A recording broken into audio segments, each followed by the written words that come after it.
Nasa mahigit 2,000 pamilya ang apektado ng malawakang sunog nitong Sabado sa Parola Compound sa Binondo, Maynila. Agad naman nagpaabot ng tulong ang DSWD at lokal na pamahalaan ng Maynila. Ang detalye sa report ni Sheila Natividad. Mula sa Himpapawid, tanaw ang maladagat na apoy sa Parola Compound sa Binondo, Maynila.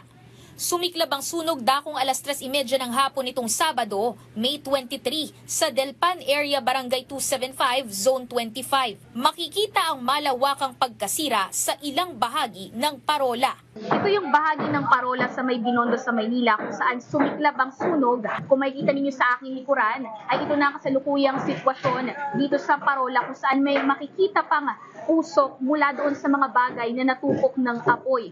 At ayon sa mga residente, dahil sa malawakang sunog na kanilang naranasan, back to zero na naman muli ang kanilang kabuhayan. Ilang beses nang nakaranas ng sunog ang mga nakatira sa compound, kabilang sina Ramsey at Joy. Back to zero. Wala na talaga.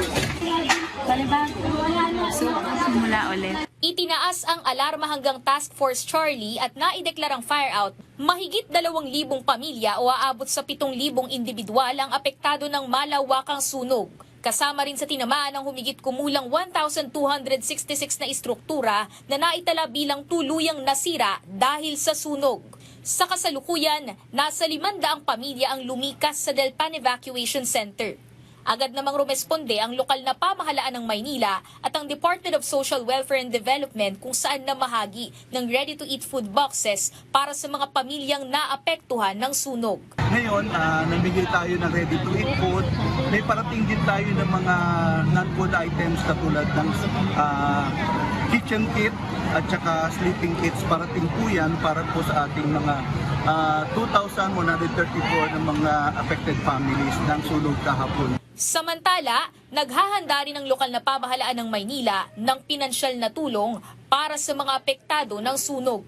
Sheila Natividad, para sa Pambansang TV sa Bagong Pilipinas.